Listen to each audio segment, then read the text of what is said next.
Hi guys, I hope you're all doing really well. I did film a video earlier on today, and I don't know if you can tell, but it's now the evening, which is why I've got my light on and why the lighting might be a bit weird. But after I'd filmed my wrap up this morning, I did get a bit of a surprise.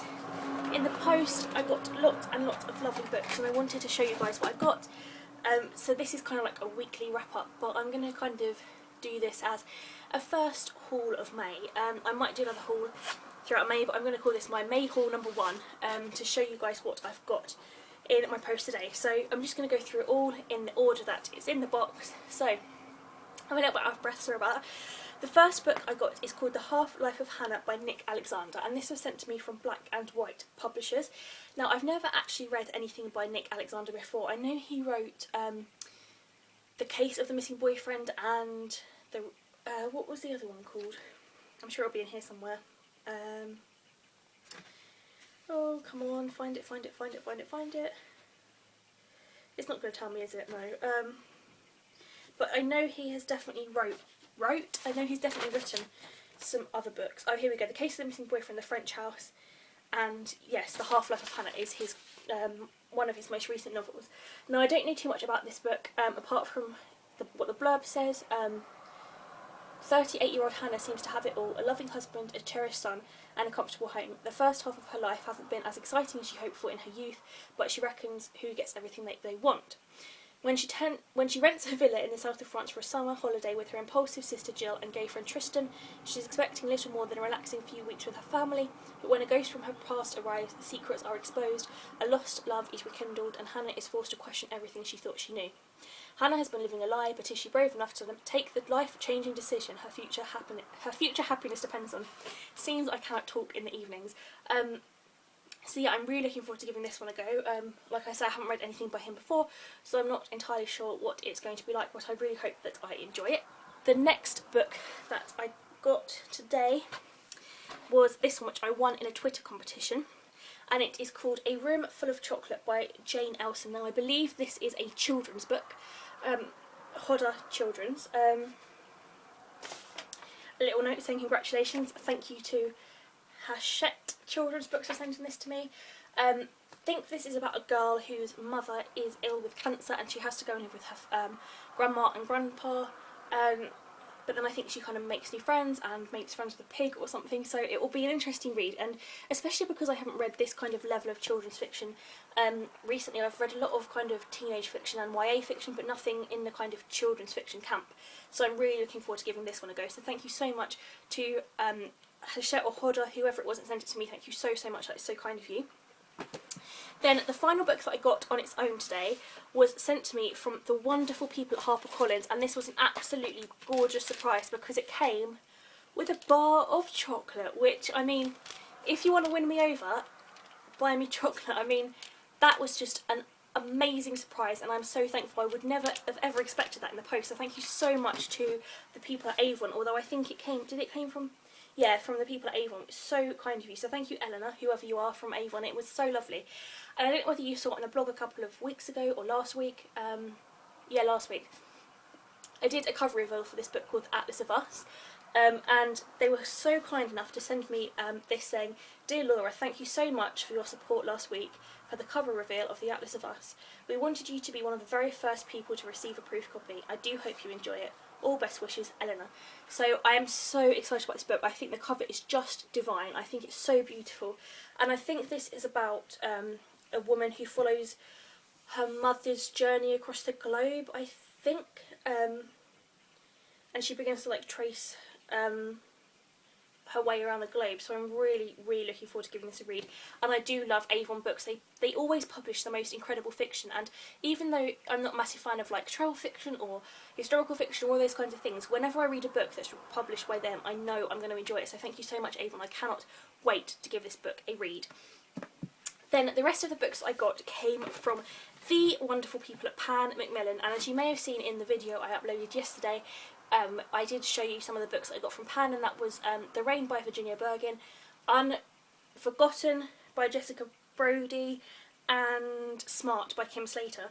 And then the rest of the books that I asked for came today in a very posh and official looking Pan Macmillan envelope. So I did do a little bit of screaming when I opened it.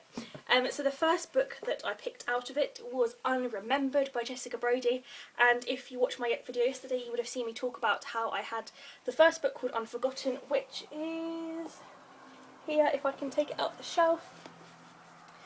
That is the first one in the series, and this is the second one, and I just think they're both gorgeous, and the spines, look at those, they're so beautiful, so I'm so excited about reading these. Now I'm not going to read the blurb of this because I don't know what it's about and I don't want to spoil it for myself, so if you want to check this one out, I'll leave a link to it below so you can go and read the blurb. But those are two books that I cannot wait to get started on. The next book that came from Pan was Fangirl by Rainbow Rowell. Now, I have had a bit of a love-hate relationship with this in the past because I've tried to read it. I had a library book copy that I took out of the library and I tried to read it, but I couldn't really get into it all that much, but then I had to take it back because somebody else had requested it, so I didn't get the chance to get around to finishing it. So I really want to give this book a chance because I absolutely adore Rainbow Rowell, and I've loved Eleanor Park and I loved Attachment, and I just want to love Fangirl as well. So I'm really, really, really hoping that I can give this one another go, and I'm going to start from the beginning again and work my way through it and see if I can get a love going for this, because so many people have raved about this and I just think the cover is absolutely gorgeous as well, and I mean the illustrations inside are just absolutely gorgeous. So I really, really, really hope that I can get round to reading this really soon and will absolutely fall in love with it. So thank you so much to the people at Pan for giving me the chance to give this book another go. The next book that I got from Pan is called Stella by Helen Eve. Now I'm not 100% sure what this is about, but I read the blurb when I requested it and it sounded just phenomenal. This is about a girl called Stella who's 17, and she is the star of Templey High School. She's the leader of a maliciously exclusive elite. She is surrounded by adulation, envied and lusted after in equal measure, and she is in the final stage of a 5-year campaign to achieve her destiny. Love with her equally popular male equivalent, and triumph as head girl on election night. By contrast, the new girl has lived a quietly conformist life in New York. Her parents' marriage has collapsed. She's been sent across the Atlantic for an English boarding school education, only to discover that at Templey the only important rules are the unwritten ones. It's a world of the beautiful and the dangerous, and acceptance means staying on the right side of Stella Hamilton, the most beautiful and dangerous of them all. Not everyone is happy to be under the Hamilton rule, but fighting the system means treading the same dark path as Stella, and if Caitlin wants to put her foot wrong, if Caitlin puts her foot wrong, it's a large way to fall.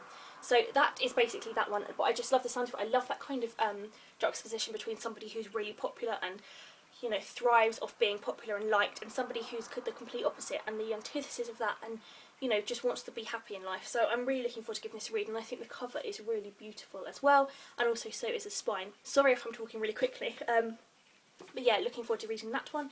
Then the next book that I picked out, I am so excited about, and this cover is so beautifully textured as well. I wasn't expecting it to be textured, but it's absolutely gorgeous, and it is called Amy and Matthew by Cami McGovern. Now this is a love story, and if I'm correct, I think it could possibly be about people with Down syndrome. I'm not 100% sure, so please don't quote me on that, but I think it's something about some kind of disability. It says, this is the story of Amy and Matthew. It's about being different, it's about feeling alone, it's about finding each other, it's about falling in love. And I think it's about two people who are kind of destined to live loveless lives because they are ill or they have some kind of condition, and I think they fall in love through their mutual kind of disease or condition. I think, please don't quote me on that, but I think it is something along those lines. That's what I'm sure I read when I read a blurb of it on either Amazon or Goodreads, but I will definitely put a link down below so you can go and check it out if I have got that completely wrong. But I just adore the cover of this. I just think it's absolutely stunning, and it's really nice and textured as well. It's got like a nice bumpy feel to it, and again the spine is beautiful, and so is the back. And then the final book that I've got to show you is one book that I downloaded the I'm showing you already. I downloaded the sample from Amazon and I read it in like seconds, and I was like, oh, I need more of this book. And it is 13 by Tom... This is not helpful because the name's not on the front. By Tom Hoyle. Now, let's just take a minute to look at that cover. Isn't that just gorgeous? Then we'll look at the spine, which is also gorgeous. Then we'll look at the back, which is even more gorgeous. But then let's look at the side. Pretty damn gorgeous. Then let's look at this edge. Again, quite gorgeous. And then look at that one. even more gorgeous. So thank you to the amazing person who designed this cover, because I am pretty much in love with this. I think it's absolutely astonishingly good. Although the pages, can you hear that? They're really crackly, where they've all been like stuck together for a while, but I am just so looking forward to giving this book a read and trying not to break all the pages. Oh no, look, they're all stuck together again. Yes, anyway, I'm getting carried away. This, I think, is about a world where you are, when you get to your 13th birthday, and if you're a boy, I think you die or you get killed or something along those lines. And I think we follow a protagonist who is about to turn 13, and obviously death is fast approaching, and I think we kind of follow him on his journey to survive and not die, which is kind of good, because we don't want him to die. Oh, here we go. Let me read you the blurb. This explains it better than I can. Born at midnight in London on the stroke of the new millennium, Adam is the target of a cult that believes boys born at this time must die before the end of their 13th year. 12 have been killed so far. Corin, the crazy cult leader, will stop at nothing to bring in his new kingdom, and now he is planning a bombing spectacular across London to celebrate the sacrifice of his final victim, Adam. So I'm pretty damn excited about reading this, and like I say, I just adore the cover and I think it's so pretty.